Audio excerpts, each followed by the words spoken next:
नमस्कार मंडळी, आज आपण तुलसी विवाह घरच्या घरी अतिशय साध्या सोप्या आणि पारंपरिक पद्धतीने कसा करायचा ते पाहणार आहोत। या दिवशी सर्वजण तुलसी विवाह करतात, त्यामुळे सर्वांनाच गुरुजी किंवा ब्राह्मण मिळणं शक्य नाही, तरी सुद्धा आपण घरच्या घरी सोप्या पद्धतीने तुळशीचे लग्न लावू शकतो। कार्तिक शुद्ध द्वादशीला गोरज मुहूर्तावर तुलसी विवाह संपन्न केला जातो। पण या दिवशी तुम्हाला विवाह करायला जमत नसेल तर तुम्ही कार्तिक शुद्ध द्वादशीपासून ते कार्तिक पौर्णिमेपर्यंत या दिवसापर्यंत ज्या दिवशी शक्य होईल त्या दिवशी तुम्ही तुलसी विवाह करू शकता। तुळशीला घरातील ज्येष्ठ कन्या समजून तिचा विवाह श्रीकृष्ण किंवा शाळीग्रामशी लावला जातो। या दिवशी तुळशीला छान सजवण्यात येतं। तुळशीभोवती रांगोळी आणि दिव्यांची आरास केली जाते। उसाला तुळशीचा मामा समजून उसाचा मांडव तुळशीभोवती घातला जातो आणि आपल्याकडील प्रथेप्रमाणे एकदा तुळशी विवाह संपन्न झाले की इतर विवाहांच्या मुहूर्तांच्या तिथी निघायला पण सुरुवात होते।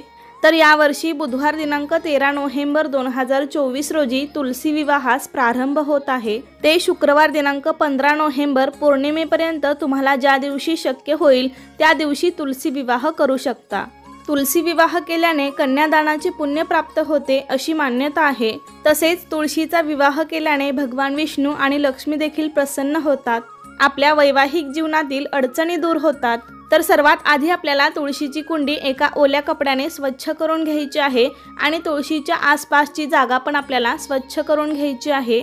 गावाकडे घरासमोरच तुळशी वृंदावन असते, तर त्या ठिकाणी शेणाने सारवलं जातं, छानशी रांगोळी काढली जाते, दिव्यांची आरास केली जाते, तुळशी वृंदावनास रंग दिला जातो आणि त्यावर स्वस्तिक काढलं जातं। तर या ठिकाणी मी अशी तुळस सजवून घेतलेली आहे। या दिवशी आपल्याला तुळशीला नववधूप्रमाणे सजवायचे आहे। जर शक्य असेल तर तुळशी वृंदावन तसेच आसपासच्या ठिकाणी आपल्याला रंग द्यायचा आहे आणि त्यावरती तुलसी विवाह, शुभ विवाह, राधाकृष्ण असं लिहायचं आहे। या ठिकाणी मी हे सर्व रांगोळीने लिहून घेतलं आहे। तुळशीला सजवून घेतल्यावर तुळशीभोवती उसाचा मांडव घालायचा आहे, दिव्यांची आरास करायची आहे। तर मी अशी सगळी तयारी करून घेतलेली आहे। आता आपण पूजेला सुरुवात करूया। पण पूजेला सुरुवात करण्यापूर्वी आपल्याला आचमन करायचं आहे। शरीराच्या आणि मनाच्या शुद्धतेसाठी आचमन करणं गरजेचं आहे। 3 वेळा उजव्या हातावर पळीभर पाणी घेऊन ते प्यायचं आहे। ओम केशवाय नमः, ओम नारायणाय नमः, ओम माधवाय नमः आणि चौथ्या वेळेस पाणी खाली ताम्हणामध्ये सोडायचं आहे। ओम गोविंदाय नमः। अशा प्रकारे आपलं आचमन झालेलं आहे। आता लग्न म्हणलं की अक्षता आल्याच, त्यामुळे सर्वात आधी आपण अक्षता बनवून घेणार आहोत। थोड्या तांदळामध्ये हळदी कुंकू मिक्स करून आपण आधी अक्षता तयार करून घेतलेल्या आहेत। तर आता अग्नीच्या साक्षीने आपण पूजेला सुरुवात करूया। सर्वात आधी थोड्या अक्षता ठेवून आपण दिवा प्रज्वलित करून घ्यायचा। दिव्याची हळद कुंकू अक्षता फुलं वाहून पूजा करायची। शुभं करोति कल्याणम आरोग्यम धनसंपदा शत्रुबुद्धी विनाशाय दीपज्योती नमोस्तुते हा श्लोक म्हणायचा आहे। आणि त्यानंतर आपण कलश स्थापना करून घेऊया। एका प्लेटमध्ये मी तांदूळ घेऊन त्यावरती हळदी कुंकू वाहून आपण कलशाची स्थापना करणार आहोत। तुम्ही चौरंगावरती अष्टदल कमळ किंवा स्वस्तिक देखील काढू शकता। मी कलश 80% पाण्याने भरून घेतला आहे। त्यावरती स्वस्तिक आणि 5 नाम काढून घेतलेले आहेत। कलशामध्ये आपल्याला हळदी कुंकू अक्षता, 1 सुपारी, नाणं आणि 1 फूल टाकायचं आहे। त्यावरती आंब्याची किंवा विड्याची 5 पानं ठेवायची आहेत किंवा आंब्याची डहाळी ठेवू शकता आणि त्यावर नारळ ठेवायचा आहे। नारळाची शेंडी वरती येईल अशा पद्धतीने नारळ ठेवायचा।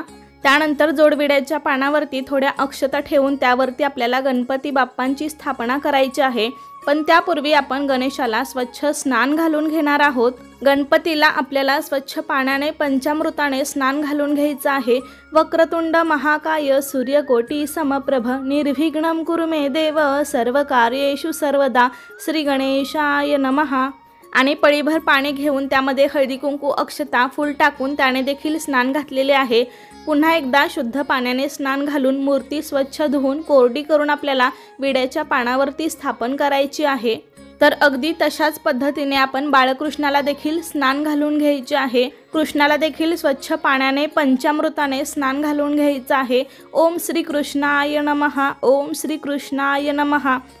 या दिवशी तुळशीचं लग्न बाळकृष्ण किंवा शाळीग्रामशी लावलं जातं, त्यामुळे इथे मी बाळकृष्णाची मूर्ती घेतली आहे आणि बाळकृष्णाला अभिषेक करून घेतला आहे। अभिषेक केल्यावरती आपल्याला मूर्ती स्वच्छ पुसून तुळशीच्या डाव्या बाजूला पिवळ्या वस्त्रावरती थोड्या अक्षता ठेवून किंवा स्वस्तिक काढून त्यावरती बाळकृष्णाची स्थापना करायची आहे। तुमच्याकडे जर पिवळं वस्त्र नसेल तर एखादं पांढरं शुभ्र नवीन वस्त्र घेऊन त्याला हळद लावून तुम्ही पिवळं करू शकता आणि त्यावरतीच शक्यतो बाळकृष्णाची स्थापना करावी। आपण बाळकृष्णाला स्वच्छ स्नान घालून घेतलं आहे। आता आपण जसे तुळशीला छान सजवून घेतले आहे, अगदी त्याचप्रमाणे बाळकृष्णाला देखील जेवढे छान सजवता येईल तेवढे छान सजवायचे आहे, कारण या दिवशी त्यांचा विवाह आहे। आणि आपले प्रथम पूजनीय गणपती बाप्पा, सर्वात आधी आपल्याला गणेश पूजा करून घ्यायची आहे। गणपती बाप्पांना चंदन, हळदी कुंकू, अष्टगंध, अक्षता, एक फूल अर्पण करायचं आहे। गणपती बाप्पांना औक्षण करायचं आहे। बाप्पाला कापसाचे वस्त्र घालायचे आहे। गुळ खोबऱ्याचा नैवेद्य अर्पण करायचा आहे।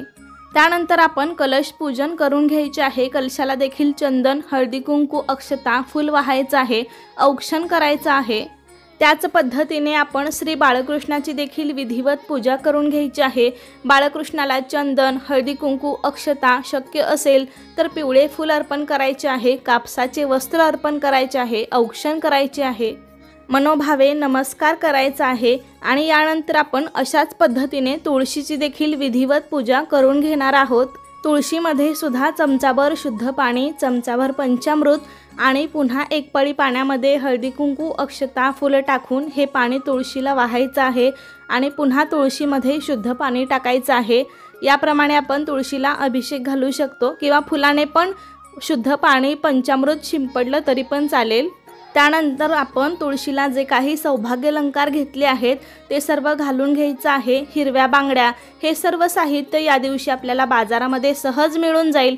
काळे मणी, हिरव्या बांगड्या, आवळा, चिंच, बोरे, आरसा, फणी, टिकली असं सर्व साहित्य मिळतं बाजारामध्ये या दिवशी, ते आपण विकत आणू शकतो।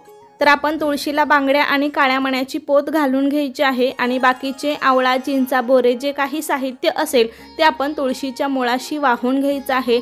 तुळशीला देखील कापसाचे वस्त्र अर्पण करायचे आहे। तुम्ही जर गजरा घेतला असेल तर तो देखील घालून घ्या किंवा फुलांचा हार घेतला असेल तर आपण तुळशी मातेला घालायचं आहे। इथे मी तुळशीला नववधूप्रमाणेच लाल चुनरी देखील अर्पण केली आहे। तुळशीची पण विधिवत पूजा करायची आहे। तुळशीला देखील हळदी कुंकू, अक्षता वाहायचे आहेत, फुले वाहायची आहेत, औक्षण करायचे आहे। तुळशीची पूजा झाल्यावर आपण तुळशीची ओटी देखील भरू शकतो।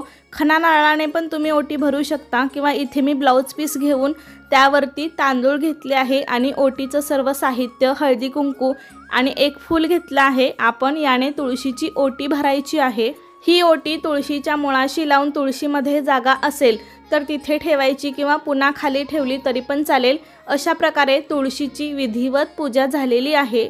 त्यानंतर आपण तुळशीच्या लग्नासाठी आजूबाजूचे जे काही मंडळी बोलावली असतील किंवा घरातील सदस्य असतील त्या सर्वांच्या हातावरती एक फूल आणि अक्षता द्यायच्या आहेत आणि मंगलाष्टका झाल्यावर या अक्षता टाकायच्या आहेत।